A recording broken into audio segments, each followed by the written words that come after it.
My name is Stefan Berger. I'm professor of social history at the Ruhr Universität in Bochum, where I also direct the Institute for Social Movements, which is a central research institute of the university, and I'm chair of the Foundation History of the Ruhr, which is a public-private partnership aiming at understanding better the history of this most important region of heavy industry in Germany. I'm also honorary professor at Cardiff University in the UK, and much of my recent work has been on processes of deindustrialization and industrial heritage making, and I'm particularly interested in putting these processes in a comparative framework. Well, thank you very much for inviting me to this interesting conference. Obviously, I would have loved to be there in person rather than record this lecture, but the current situation, unfortunately, doesn't allow me to travel, as the university here in Bochum does not give any travel allowances at the moment to its staff for any international travel. But hopefully this will be changed and we can see each other in person again before long. Anyway, what I was going to do in Asturias and what I'm going to do now from my home office is to talk a little bit about an attempt to put industrial heritage and its relationship to structural economic transformations, essentially deindustrialization, into a global context. It's not so much the outcome of a finished research project, but it is rather an attempt to think aloud about something that I think will be necessary to do in the future, i.e. to move deindustrialization studies and studies concerned with industrial heritage from a very local and regional context in which it was both subjects really, in which both subjects were born and where both subjects still are today, to more comparative and more trans-regional perspectives. In fact, what I'm going to say in the following is very much part and parcel of an ERC application that I have just submitted. And obviously, if successful, then I will have the possibility of putting this research project into practice over the next couple of years. What I would like to do this morning is basically, first of all, talk a little bit about deindustrialization and its consequences in global historical perspective. And then from there, move on to the development of industrial heritage, because those forms that we see of industrial heritage in different parts of the world are deeply interrelated to the various paths of deindustrialization that we find in different parts of the world. And essentially, I want to distinguish between different types of industrialization producing different types of industrial heritage. And I see the following types. First of all, the Anglo world. And here I will talk a little bit about the United States, Canada, Britain, and Australia. And then Continental Europe, where I will talk a little bit about Germany, France, Italy, and Spain. Then a different type, I think, of deindustrialization and ensuing industrial heritage, post-communist Eastern Europe. Another type, post-communist China. And from post-communist China, I will extend the view a little bit to the global South. And at the very end, I'm hoping to draw some very preliminary, very tentative conclusions about possible ways of constructing a practical past, obviously borrowing this phrase from Hayden White's last book, through industrial heritage. That's the program, and let's see how it goes.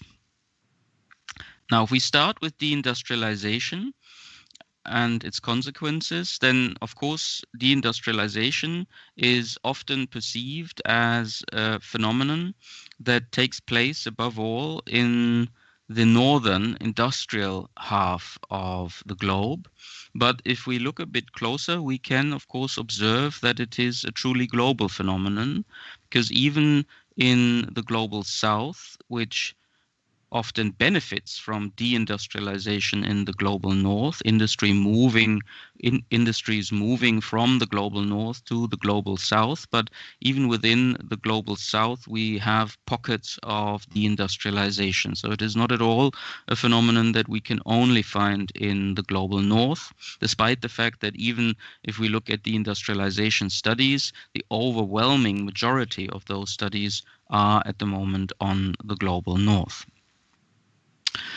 Deindustrialization is interconnected with structural change, and yet, especially in the English language, I think structural change doesn't really sound right. There is something that is alien to the term structural change in English, whereas deindustrialization is the most common term used in the English language. And I think this has to do with the fact that structural change, in fact, is something that is very much associated to a process that perhaps in its clearest form has taken place in Germany. And in German, the term Strukturwandel, which literally translated means structural change, is something that is far more commonly used than deindustrialization.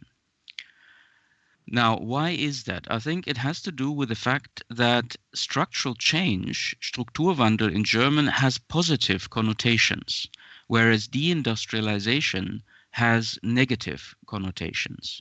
And within the German term Strukturwandel, structural change, there is the idea that you can actually shape deindustrialization, that you can manage deindustrialization, that you can transition regions from deindustrialization to a positive economic, social, and cultural future.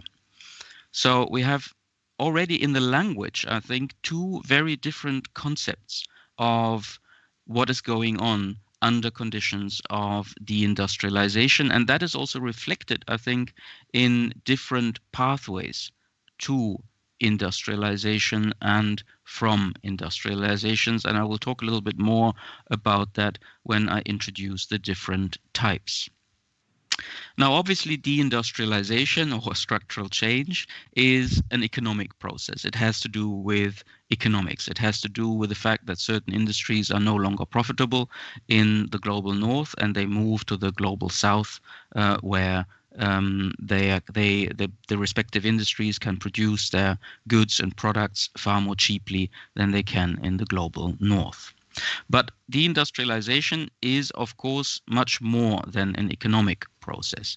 I think in order to understand deindustrialization, we need to look at the social fabric of the societies undergoing deindustrialization. We need to understand deindustrialization as a cultural process, what is happening with the identities of the people undergoing deindustrialization, how do particular cultures, working class cultures in particular, change under the impact of deindustrialization, and what political consequences are there relating to deindustrialization. We have seen in a number of countries a move towards right-wing populism in deindustrializing areas. So there clearly is a politics of deindustrialization which has often important implications and repercussions for the politics not only of the regions undergoing deindustrialization, but also for the nations at large.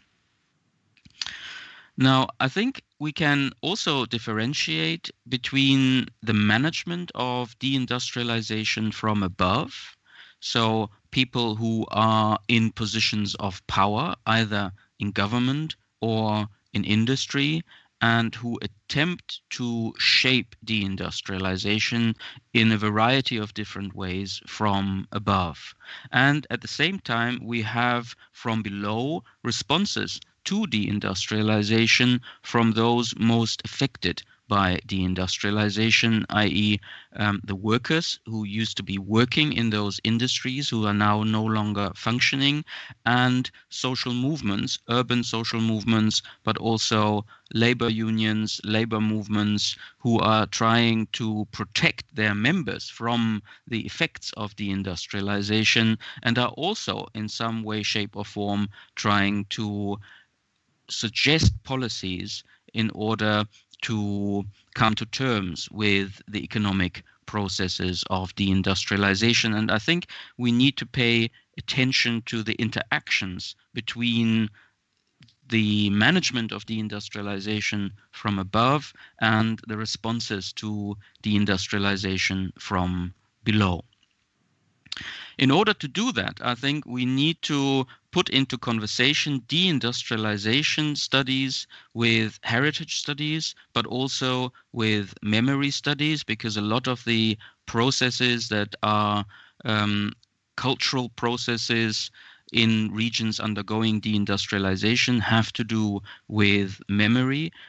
So the memory both of the industrial past, but also the memory of deindustrialization itself has an important impact on the answers to deindustrialization, which is also one good reason, I think, why many deindustrialization studies and a good deal of also heritage studies have embarked on oral history projects in order to recover the memories of people undergoing deindustrialization.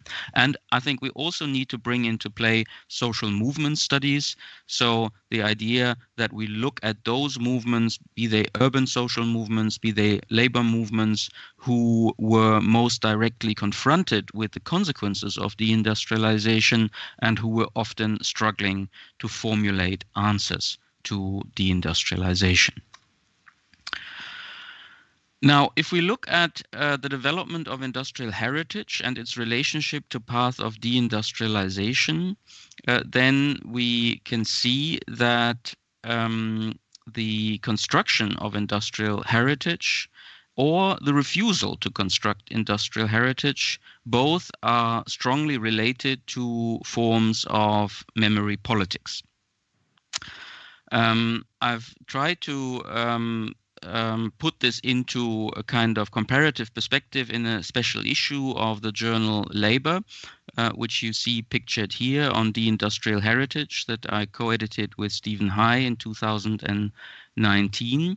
And I think we need to pay more attention to those processes that lead either to the construction or the denial of the construction of industrial heritage in particular places.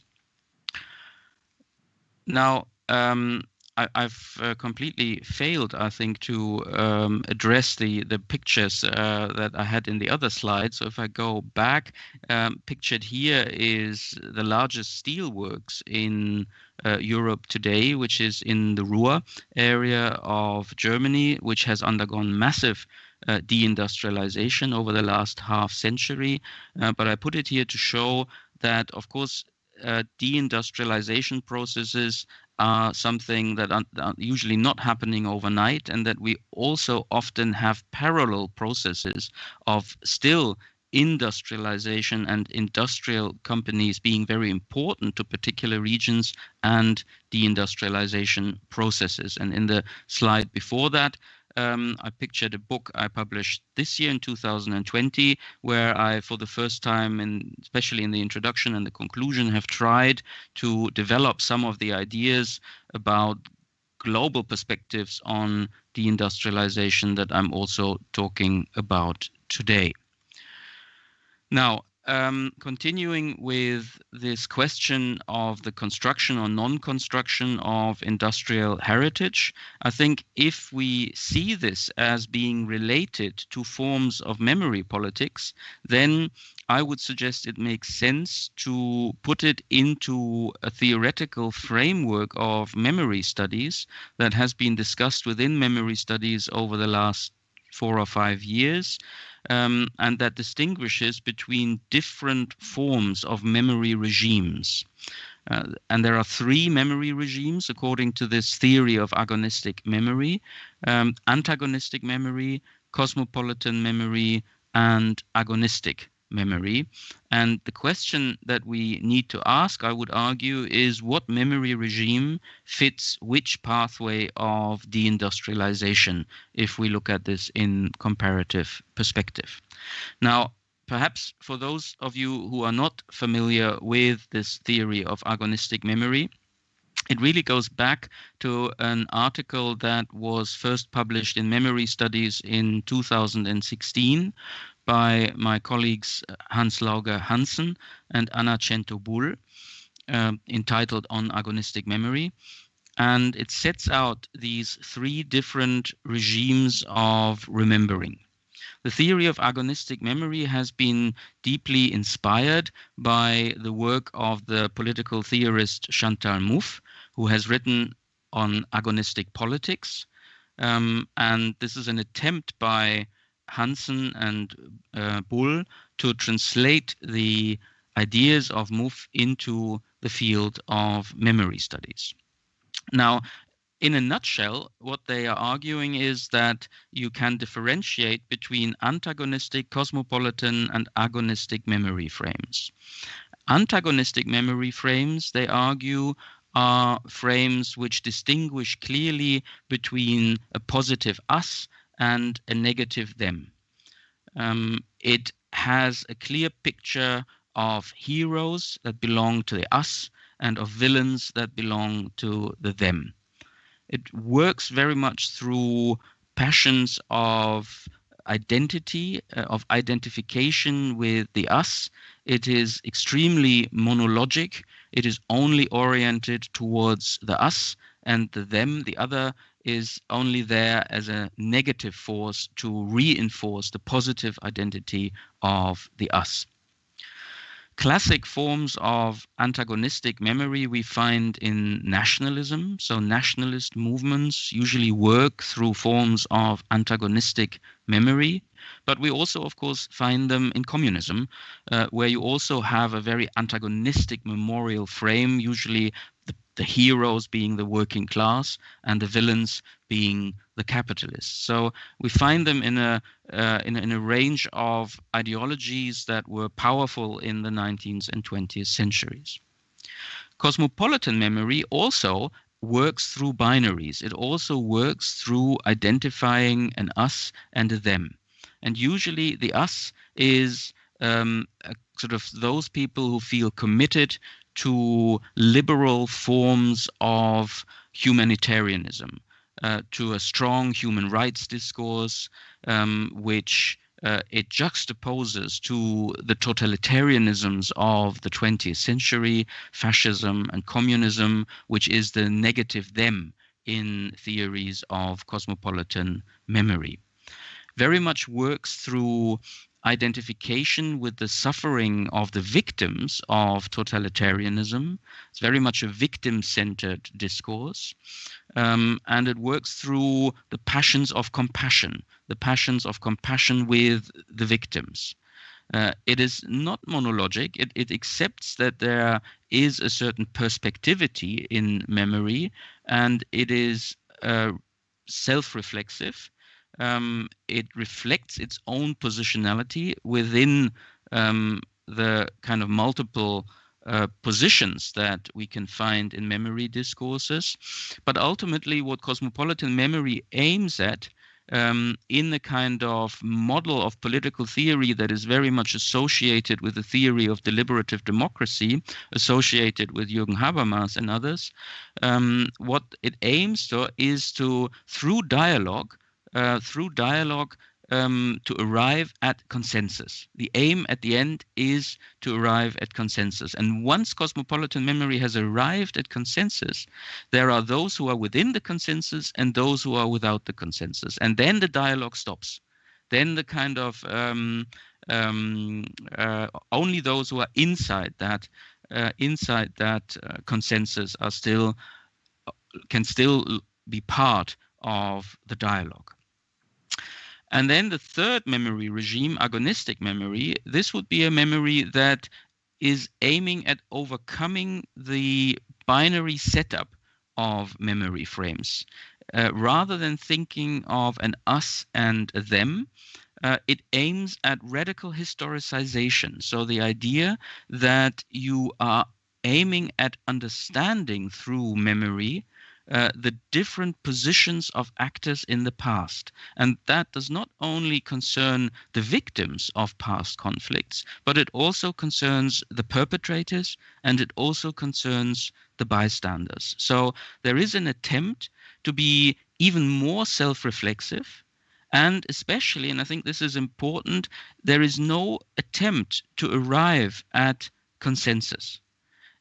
Agonistic memory, thus Bull and Hansen, is open-endedly self-reflexive, and it is open-endedly discursive, very much taking their cue from the Russian theorist Mikhail Bakhtin.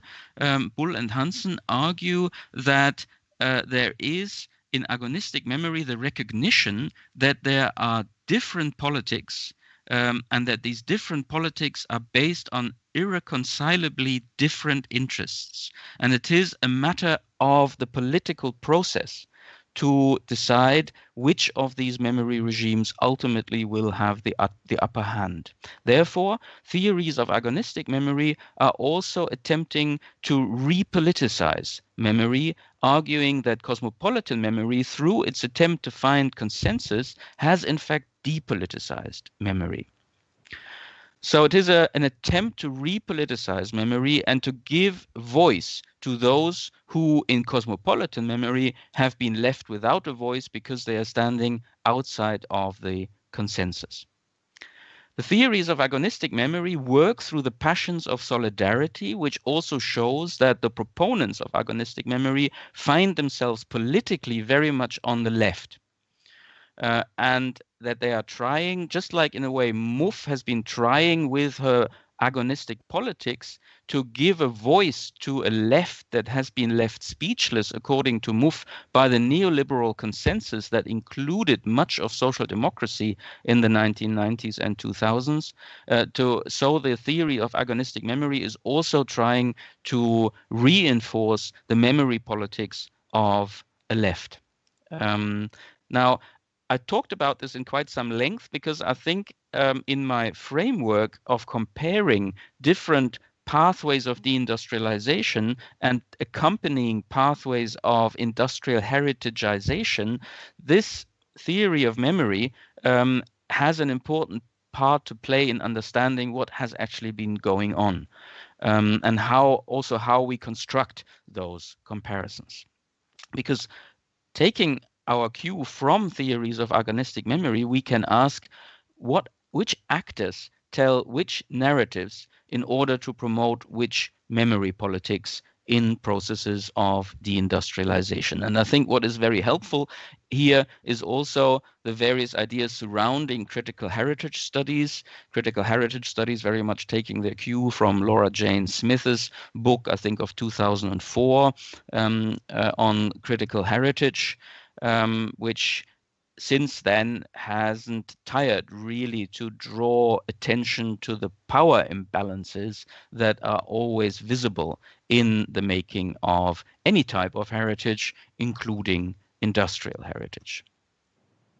Now, if we move now to our different types of deindustrialization and different types of industrial heritage making, and we start with the Anglo world, then we can see that deindustrialization here took place under conditions of market radicalism and neoliberalism. The Rust Belt of the United States has become the most iconic instance of what in the literature is often referred to as ruin porn. It has left landscapes of desolation. It has left cities that have become ghost cities almost. Detroit, I guess, is the most iconic city in that respect.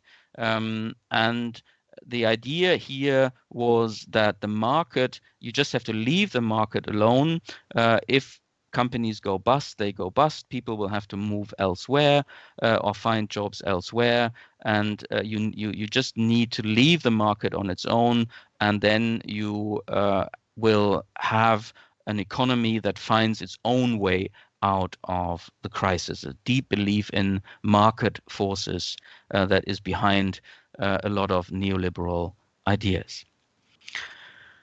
We have also the strength of those neoliberal ideas elsewhere. But for example, in the country neighboring the United States, in Canada, we do find quite a different story. And of course, Stephen High, in his magnificent comparison of deindustrialization in Canada and in the United States, has pointed out that what was different in Canada was that here actors from below, working class movements, urban movements, have been able to link their own strategies related to deindustrialization with forms of a kind of left-wing nationalism. And that meant that it gave them a resource in order to allow them to at least have a limited impact on strategies of deindustrialization and also on policies of heritageization. So in that respect, Canada has been quite different from the United States. Much closer to the United States, I would argue, was the situation in Britain, where I think we have seen in the 1980s something resembling and has been described as a class war from above. The picture here is a very famous, iconic picture from the miners' strike in Britain, Orgreaves, where you had a big demonstration of the miners, which was very violently ended by the police. And you see here the police brutality and violence against unarmed strikers that has become such a powerful symbol of Orgreaves and of the strike as such, because the state unleashed the full force of its powers against the miners' union to break the miners. And this was to be an example for the rest that the unions in Britain, once the most powerful unions in the world, that they had to be broken in order to allow that market radicalism and the neoliberalism associated with the governments of Margaret Thatcher to pursue their own pathway of deindustrialization. And the result, of course, was also that we find very little effort to have any kind of industrial heritage from above. That despite the fact that Britain, of course, is the first country to develop ideas of industrial heritage already in the 1950s. Iron Bridge is perhaps the best example for an early attempt. I think it was the first industrial heritage site that made it on the UNESCO World Heritage List. And the idea, of course, in the 1950s was very much that Britain celebrates its position as first workshop of the world. So again, deindustrialization, the memory of industrialization, the memory of industrial heritage was connected to nationalism in a way, because Britain was supposedly the motherland of the Industrial Revolution. It was here that it all happened first. And the early attempts at industrial heritage were an attempt to provide a certain pride to those regions that were at the heart of deindustrialization. All of that, I would argue, changed in the 1980s, where you had deindustrialization under conditions of market radicalism. And if we look at a place like South Wales, where you had in the South Wales coalfield a strong working class culture around the mining industries in the South Wales coalfield. After the miners' strike, most of those coal mines were closed within a year of the end of the miners' strike, and there were literally no attempt from above to preserve any of the industrial heritage of the region, basically because the government did not want a memory which could also be a memory of the bitter conflicts surrounding the end of the coal industry in Britain. And the only efforts that we have until today are efforts from below, are very much efforts from within the mining community, from within the local councils that were often labor run. So we see, for example, the Rhondda Heritage Park in South Wales, which was created by mixture of former miners and intellectuals, academics, labor politicians, the Labour MP Howell Francis, the historian of the South Wales coalfield, Di Smith. They were very influential in setting up this industrial heritage site. And the other site, Big Pit, which is also today a UNESCO World Heritage Site, started off by the council, which was labor run, buying the land around the mine, and slowly and with very modest financial support, developing the site as a memorial site to the mining communities of South Wales. Now we see very similar pictures in other parts of Britain. If we look at Northern England, the Midlands, I would argue a very similar picture. Australia is also a very interesting case because like in Britain, Australia had a very strong labor movement. Australia was, in global perspective, one of the earliest pioneers of the welfare state in the late 19th and early 20th century. But we also see in Australia in the 80s and 90s the strength of this neoliberalization, not only affecting the right, although it comes from the right, but also affecting the social democratic left. And what is added in Australia, I think, are the peculiarities of Australian industrialization, which until this very day is heavily dependent on extractive industries, iron ore, coal, and these extractive industries, you can find them in this vast country in rural areas. Which causes problems of memorialization, because there is basically these communities, they dig huge holes in the middle of nowhere, get out the coal or the iron ore or whatever, and then they disappear. So there's a very different kind of industrial setup than we find in North America or, for that matter, in Europe. And within the cities, which of course also had industries, and within the big cities, we have the problems that they are booming. If we look at Sydney, if we look at Melbourne, and here it has been very difficult to establish sites of industrial heritage in the face of property developers and the enormous pressures of the market in constructing something that was hugely profitable. So that's another, I think, phenomenon that we also need to keep in mind when discussing heritagization in comparative perspective. So when we look at this, then we see in all of those cases, of course, strong attempts to build industrial heritage from below. And most of those attempts to build industrial heritage from below follow a very antagonistic memory frame. They are very much an oppositional force to governments, to employers who were seen as the villains in the story of deindustrialization. And they maintain a kind of narrative of opposition, which works very much with the passions of us, which is the former miners and those who carry the legacy of the former miners and them. I think it is very, very clear if we look at the exhibition that we find in the Big Pit site in South Wales, because at the end of that exhibition, which is about the world of miners and the world of mining, at the end of that exhibition, we find a huge list of all the, and I think there were over 100 mines in South Wales that were once open. And below that, in huge letters, there is the sentence, "We will be back."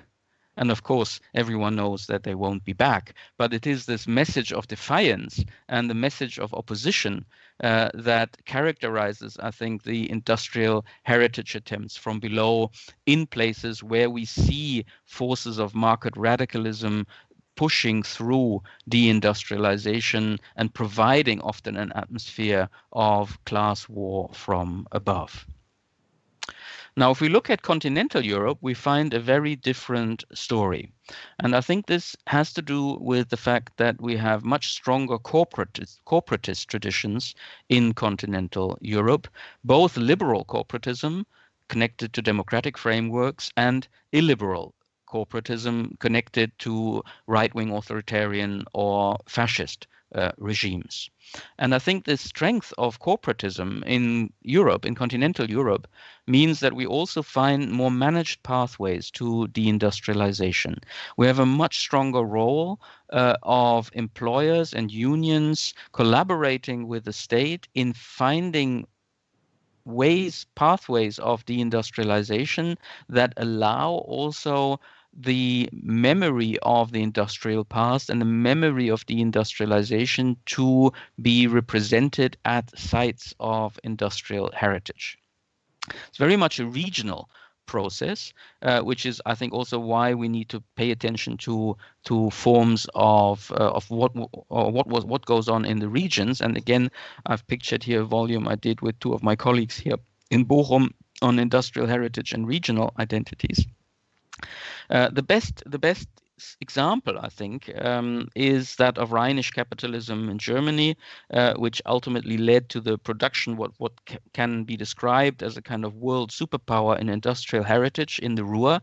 And here, the memory frame, I would argue, is very much one of cosmopolitan memory. It's very much a memory frame that stresses that deindustrialization had the potential of producing many victims, and that it was only through the concerted effort of the partners in corporatism, of employers, unions, and the state, that these victims were given the opportunity to come through deindustrialization relatively unharmed.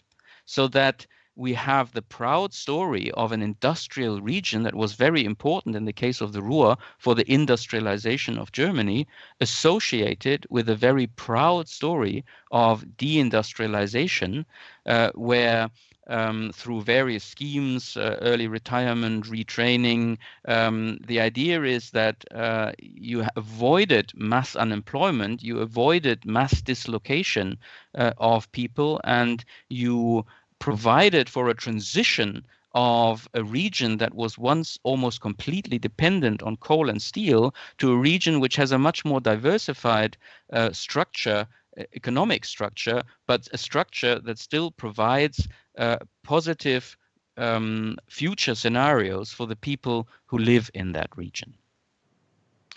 And we find similar processes of corporatism in other parts of continental Europe as well, perhaps to a very different degree, also depending on the success and failure of those economic transition processes. But French statism and the heritagization from above is very much visible in regions of heavy industry that had undergone deindustrialization in places like the Nord-Pas-de-Calais, in the industrial triangle in Italy between Genoa, Milan, and Turin. We can also see that in particular local councils often searched for ways of not only helping the economic transitioning, but also protecting to some degree the industrial heritage of the region.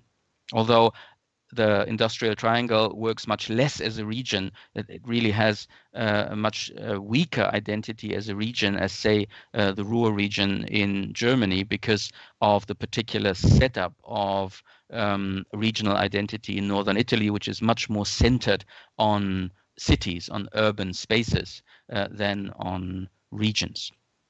And we have, of course, in Spain, the case of Asturias, where this conference takes place, where we also have traditions of corporatism, again, a case pretty much like in Germany, an interesting case where you have very illiberal forms of corporatism moving to more liberal forms of corporatism, and an attempt at heritagization that is much less pronounced than it is, say, in the Ruhr. Partly, of course, because in the case of Asturias, you also have other forms of heritage that are competing with the industrial heritage. I'm thinking of the medieval heritage that is very strong, and also the natural heritage. I mean, places like the Ruhr in some respects benefit from the fact that they have nothing else to fall back on, because there was nothing else, almost nothing else, before industrialization. Now, I've already referred at the beginning to the politics of deindustrialization and the rise of right-wing populisms, which we find not only in the United States, if we're thinking of Donald Trump, or in Britain, if we're thinking of Brexit, but also in Germany, in France, in Italy, the Alternative für Deutschland in Germany, the Rassemblement National in France, the Northern League in Italy. And the interesting case here, I think, is that usually the politics of deindustrialization produces a deep disillusionment with the political establishment, and therefore we see a rise of right-wing populism. But in Asturias, we have the interesting case where we have a pretty strong left-wing populism.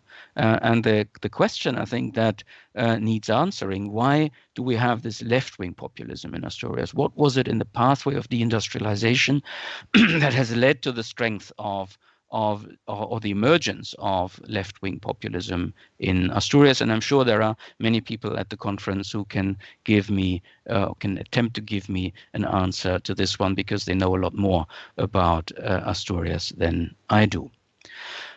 Now, I think I have to speed up a little bit time-wise. So talking about post-communist Eastern Europe, I think a very different timeline of deindustrialization when compared to capitalist Western Europe, because essentially deindustrialization in Eastern Europe only happened after the demise of communism. It was artificially protected, the industries of Eastern Europe, by the communist world, which functioned also economically as a completely independent world. Well, not completely independent. Of course, there were entanglements also with the capitalist world. But it was only after the fall of communism and under the influence of market radicalism, which was very strong, especially in the early years of the 1990s in those post-communist Eastern European countries, that we see a massive decline of traditional industries. And it's really a situation perhaps comparable to the Rust Belt in the United States, because the dilemma for the industrial workers, sorry, the dilemma for the industrial workers was they had no one to defend themselves anymore, because the workers, as pictured here in a famous iconic image from the Soviet Union, they were the heroes of the communist state. The worker, the hammer, the woman with the sickle, the proletarians, they were marching into the bright future of communism. And after the demise of communism, industrial workers were still associated with communism, and therefore the post-communist politics had very few people who were still willing to defend workers. It's a little bit different in countries like Poland, because we have in Solidarność here a working class movement that was an oppositional movement to the communist state, and ultimately the key force in bringing down that state in the late 1980s. And that is also visible, I think, in the way that Poland has dealt with its industrial heritage. If we go to a place like Katowice in Upper Silesia, where we have seen considerable attempts also from above to preserve and memorialize that industrial heritage. But otherwise, I think we find in much of post-communist Eastern Europe also strong antagonistic memories of industrial heritage, or rather memory discourses that struggle to find any agents that will support those memory discourses of an industrial past, and deindustrialization processes that leave landscapes of desolation with very few attempts to come to forms of industrial heritage. Very briefly, post-communist China, which I think is a fascinating case study, because here we see massive industrialization after 1979, the reforms introduced by Deng Xiaoping. But we also, of course, have seen since then massive pockets of deindustrialization, often forgotten when talking about Chinese economic development in the West, and in particular the established state sector has undergone a prolonged crisis. If we look at the northeast of China, for example, where the heavy industry was particularly strong, was built up initially with Soviet help at the end of the Second World War, rather after 1949, after the establishment of the People's Republic of China. And here we see a crisis of industries, and we see deindustrialization. And we've also seen some attempts to move towards industrial heritage, although they have been very, very limited. The discourse in China has been far more about replacing failing industries with successful industries. But where there have been attempts at heritageization, this picture here is a relatively new industrial museum in Shenyang, which was a center of the coal industry in China, in the northeast of China. We see that the Chinese communist state has particular problems with industrial heritage. And what are those problems? Well, first of all, they are problems of the memories of colonialism. Because if we look at the industrialization of China, we see that industrialization in China in the beginnings has been pushed by colonial forces. It has been pushed by the Russians, especially in the northeast, and then later by the Japanese. So industrialization is not the foundational stone of a proud national memory, as, for example, it was in Britain in the 1950s, but it also always has this kind of colonial legacy, and therefore the memory needs to come to terms with that colonialism.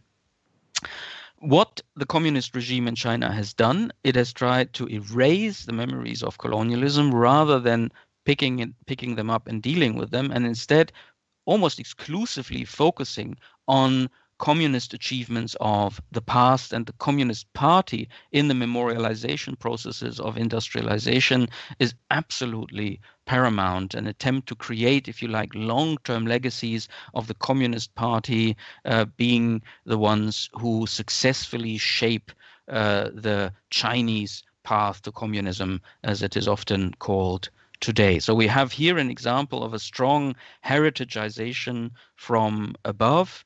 And interestingly, one result of that is the almost complete absence of the everyday in memorializations of industrialization in China.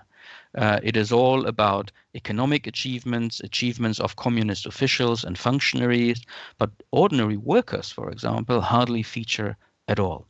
So the question here, industrial heritage for whom, which is an important question in particular for critical heritage studies, it is clearly for the Communist Party, for legitimating the Communist Party, for legitimating the ruling dictatorship in China. Now, moving from there to the global south, we can see, I mean, the way that deindustrialization is often depicted is that there is a mirror process. We have deindustrialization in the global north and industrialization in the global south. But of course, we also have massive pockets of deindustrialization across the global south. If we think of Mumbai and Ahmedabad in India, if we think of Joburg in South Africa, Sao Paulo in Brazil, Buenos Aires in Argentina, the Zambian Copper Belt, all of these are areas where we saw massive industrialization, followed by, at least in certain areas, in certain sectors of industry, deindustrialization. And the study of deindustrialization here, I would argue, is an urgent need in order to understand better how global processes of deindustrialization and global processes of heritage making in industrial heritage are working. Again, like with China, we have a similar problem for the industrial heritage in the global south, that it in a way was always partly influenced by the global north. It always came second. It never was first. In a very different context, the post-colonial scholar Dipesh Chakrabarty has argued that post-colonial states find themselves in what he called the waiting room of history, never quite being allowed into the main room because they were always in that catching up position with the global north, who had always already been there when the global south arrived. And we find a similar kind of phenomenon when we look at industrial heritage and justifications for industrial heritage, because everything that we have in the global south was already there in the global north before them. Still, if we look a bit more closely, and I think here in particular of the work of Marion Steiner, who has worked a lot on Chile and the industrial relationships between Chile and Germany, there has been a global interchange, both in terms of industrialization and also in terms of industrial heritage production between the global north and the global south. And it would be interesting here to look more closely also at the role of institutions, organizations, where both the global north and the global south are represented. I'm thinking in particular of TICI here, but also we could also think of the Association of Critical Heritage Studies. But TICI obviously as an association for industrial heritage with a global reach, we have a lot of these interchanges going on here. And as I said before, I think it will be vital over the coming years to bring the global south more into discussions of deindustrializations if we want to really truly understand how deindustrialization has been going on in a global frame. Now, finally, conclusions. Can we construct something resembling what Hayden White has called a practical past through industrial heritage, and for whom would that practical past be? Now, I think that agonistic memory is crucial here, because agonistic memory has the power to counter a memory politics from above, an antagonistic memory politics from above that simply wants to erase industrial memory, or a memory politics from above that argues for compassion with the victims, but is still very self-celebratory, as we find it, for example, in the industrial heritage of the Ruhr region in Germany, celebrating the elites for allegedly doing so brilliantly in transitioning from deindustrialization to a post-industrial society. So agonistic memory will, in my view, be very important in empowering, in particular, urban social movements and the people in those regions of deindustrialization, the people most affected by deindustrializations. Comparing pathways of deindustrialization and comparing the narratives of heritagization that have accompanied those pathways of deindustrialization are, I think, an important contribution to forms of agonistic memory, and they are also a way of politicizing the memory struggles that have been and are still going on in those regions of deindustrialization.